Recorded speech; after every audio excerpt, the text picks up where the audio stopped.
Bismillahirrahmanirrahim. Assalamualaikum warahmatullahi dan salam sejahtera. Terima kasih kerana menghadiri sidang akhbar pagi ini mengenai prestasi ekonomi negara pada suku keempat tahun 2021 dan juga perkembangan monetary dan kewangan. Seperti biasa, Datuk Seri Dr. Muhammad Uzair Mahidin juga turut bersama kita pagi ini pada sidang akhbar pagi ini. Jabatan Perangkaan Malaysia ialah agensi rasmi yang mengumpul dan menerbit statistik KDNK negara. Please allow me to continue the presentation in English since we are speaking to an international audience. In the fourth quarter of 2021, the global economy recovery continued amid reopening of more economies and further expansion in manufacturing and trade activity. Nonetheless, COVID-19 resurgence towards the end of the quarter dampened consumer sentiments and prompted many economies to reimpose mobility restrictions. This affected the recovery of services activity. In addition, inflation in major economies remained elevated as demand recovered, while supply disruptions continued despite some early signs of easing. Let me now hand over the presentation to Datuk Seri Dr. Uzair to announce Malaysia's GDP performance in the fourth quarter of 2021. Assalamualaikum warahmatullahi wabarakatuh and very good morning, Honorable Tan Sri Gamno, ladies and gentlemen. Thank you very much for having me for this session. In the fourth quarter of 2021, the Malaysian economy grew by 3.6%, supported by the recovery in domestic demand as economic activities resume and continue strength in external demand. This brings the overall economic growth for 2021 to 3.1%. On a monthly basis, GDP turned around to record positive growth in October amid easing containment measures. On a seasonal adjusted quarter-on-quarterly basis, GDP expanded at a strong pace of 6.6%. On the supply side, all sectors recorded an improvement in the fourth quarter. The manufacturing sector registered a strong improvement driven by both continued strength in export-oriented clusters and recovery in domestic-oriented industry. Services sector rebounded, supported by higher spending in consumer-related activities with the reopening of the economy. Agriculture sector recorded positive growth led by improved oil palm yield benefiting from higher rainfall in early part of the economy. Meanwhile, the mining sector declined at a slower pace as higher production in selected oil and gas fields, including the Petronas floating liquefied natural gas 2 PFLNG2 had partly offset facility closures for maintenance purposes. Growth in the construction sector also contracted at a slower pace given the gradual improvement in construction works following reopening of the economy. On the demand side, growth was led by the improvement in private consumption and trade activity. Private consumption growth turned positive, primarily supported by the relaxation of containment measures. In particular, spending on discretionary items such as restaurants and hotels, as well as recreational services, rebounded during the quarter. Meanwhile, private investment recorded a smaller contraction, underpinned mainly by higher growth in machinery and equipment investment in the export-oriented industry. Similarly, improvement in the public investment was attributable to smaller decreases in capital expenditure by both the general government and public corporation. Public consumption grew at a slower pace amid moderation in supply and services expenditure. Net export improved on account of higher export growth amid strong external demand. With that, I end my presentation. Thank you. Let me now hand over the presentation back to Governor. Thank you, Dr. Uze. So the rebound in activity in the fourth quarter is expected to continue into 2022. Latest high-frequency indicators suggest that the underlying economic activity remains on the recovery path. All these indicators have exceeded the pre-pandemic levels observed in January 2020.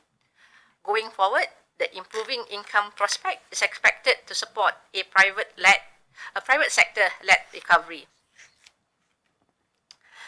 In particular, the growth recovery in 2022 will be supported by continued expansion in global demand and higher private sector expenditure. The global economy is expected to continue to expand, although some moderation in pace is expected for 2022 compared to last year. While the Omicron variant may temporarily dampen the pace of recovery, continued progress in vaccination and the availability of antiviral medications will allow for better management of the pandemic. This would minimize disruptions to economic activity. The trade-led growth recovery will also benefit from the continued global tech cycle, which has remained above trend as digitalization accelerated arising from the pandemic. On the domestic front, growth will be underpinned by normalization of economic activities, acceleration in production activity to fulfill backlog in orders, and continued progress of large infrastructure projects. Improving labour market conditions and continued access to various targeted policies such as cash assistance, hiring incentives, and upskilling and reskilling initiatives will also lend support to overall growth. Notably, the labour market improved significantly in the fourth quarter and further recovery is expected in 2022. Employment levels rose to 166,000 persons compared to about 68,000 persons in the third quarter last year, while the unemployment rate declined to 4.3% as opposed to 4.7% in the preceding quarter. Data from SOCSO also indicated a decline in layoffs and acceleration of hiring. On a year-on-year basis, private sector wages continued to recover after the temporary disruption in the third quarter, registering a growth of 2.5%. The recovery was supported by both manufacturing and services wages.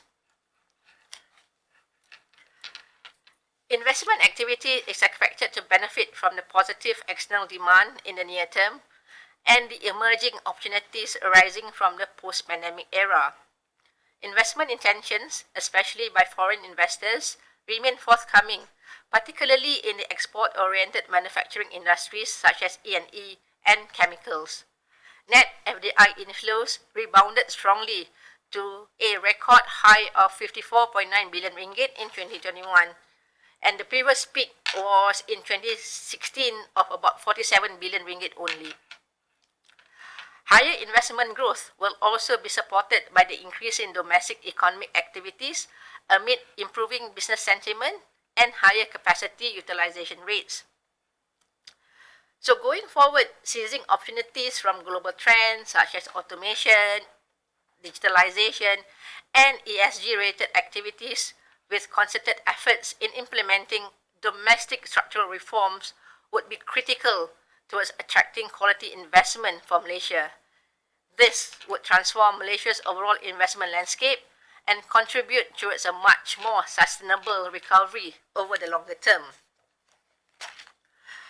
However, uncertainties surrounding the near-term outlook remain as the balance of risk to growth is still tilted to the downside.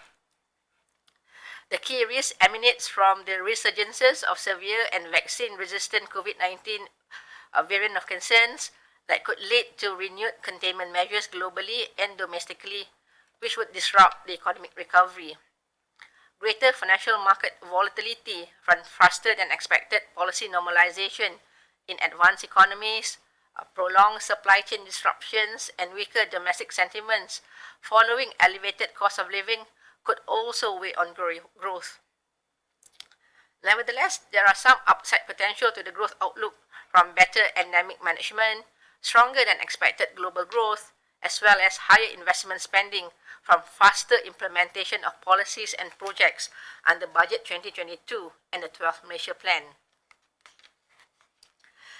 Headline inflation increased to 3.2% in the fourth quarter as expected, driven mainly by the normalization in electricity bill. Higher prices for some core and price volatile items also contributed to the increase.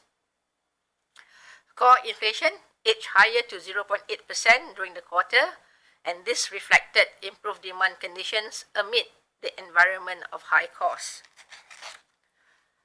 Moving forward, headline inflation for the year as a whole is likely to remain moderate. This is due mainly to the decline in fuel inflation as the base effects from fuel prices dissipate. However, there remain cost pressures from elevated global commodity prices and supply-related disruptions. In this environment, and as economic activity normalizes, underlying inflation, as measured by core inflation, is expected to edge upwards. The increase, however, is expected to remain modest, with upside risk contained by the continued slack in the economy and in the labour market. The extent of upside risk to overall inflation will also be partly mitigated by administered prices on some necessity items. The outlook continues to be subject to global commodity price developments amid risks from prolonged supply-related disruptions. Turning to monetary policy, the MPC deems the current stance to be appropriate and accommodative. Going forward, the monetary policy stance will continue to be determined by new data and their implications on the overall outlook for inflation and domestic growth. In the fourth quarter, domestic financial market conditions remain supportive of the economic recovery. Since the start of 2022, domestic financial markets have been affected by expectations of tighter global financial conditions. So far, these adjustments have been orderly and in line with regional economies. Going forward, while domestic financial markets will be subject to bouts of volatility, the bank will ensure orderly market adjustments and expects financial and economic spillovers to be well contained. This is due to Malaysia's deep and liquid markets, strong banking system, and the more dominant role of domestic-based financing.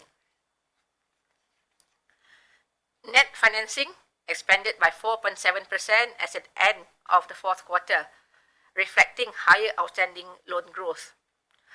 Outstanding household loan growth increased to 4.2%. There was substantially higher loan applications and disbursements during the quarter, particularly for the purchase of houses and cars. For the business segment, outstanding loan growth increased to 4.8%, reflecting higher growth in working capital loans. Growth in financing for investments also saw some improvements when growth turned around to record a 1.4% compared to a decline of 0.1% in the preceding quarter. Financing by banks continued to support SME businesses as they resume operations and business activities. Outstanding financing to SMEs expanded by 4.9% as at end December last year, with the fourth quarter disbursements and repayments rebounding strongly to above pre-pandemic levels after a moderation in the third quarter amid the FMCO. By sector, disbursement for SMEs in the services sectors has been forthcoming, while disbursements to SME manufacturers also recovered. While credit risk levels remain elevated, the number of households and businesses seeking repayment assistance has dropped significantly from the peak in July 2021, in line with the gradual recovery in the economy. Banks continue to maintain prudent provisioning levels to absorb potential credit losses. However, the accumulation of additional provisions has recently been at a more moderate pace given preemptive provisioning carried out over the last 2 years. Demand for loans is poised to increase as the economy recovers. In this regard, the banking system remains resilient and well positioned to support the ongoing economic recovery. This is evidenced by healthy capital buffers to absorb credit losses, as well as ample liquidity to preserve the lending capacity of banks. Following the Financial Sector Blueprint 2022 to 2026 launch, we will now focus on implementing near-term priorities in collaboration with the industry and relevant stakeholders. These include, firstly, establishing and operationalizing a dedicated platform for alternative finance to spearhead a holistic development of the ecosystem involving Bank Negara Malaysia, the Securities Commission, and other relevant stakeholders such as industry players. Secondly, continuing to promote the fair treatment of financial consumers. This includes advancing measures to promote the sustainability and affordability of medical and health insurance takaful amid rising medical claims inflation, and collaborating with the Ministry of Finance and the Securities Commission to enact the Consumer Credit Act. Thirdly, finalizing the digital bank applications with an aim to notify all applicants by end of March this year. Fourthly, driving the implementation of the climate change and principle-based taxonomy to facilitate the assessment of climate-related risks and encourage financing of green activities. Finally, setting up the MIFC Leadership Council as an industry-led vehicle for MIFC work programs to spur Islamic finance further. Let me now conclude the briefing. Growth rebounded in the fourth quarter of 2021 as economic activity resumed with the easing of containment measures. Growth was also lifted by the strong external demand. The near-term outlook is expected to remain challenging given the pandemic-related developments, potential weakening of sentiments amid higher cost of living, and supply chain disruptions. Nevertheless, growth momentum is expected to improve, underpinned by continued expansion in external demand, recovery in labor market conditions, and targeted policy measures. Headline inflation for 2022 as a whole is expected to moderate, while core inflation would edge higher as economic activity normalizes. Going into the medium term, growth-oriented reform priorities must continue, notably in strengthening the labor market resilience and attracting quality investments for a sustainable and more durable recovery. Now I have come to an end of my presentation. I understand you will have a whole host of questions for Dr. Sri Oze and myself. I'll be happy to take those that are related to the bank. Thank you.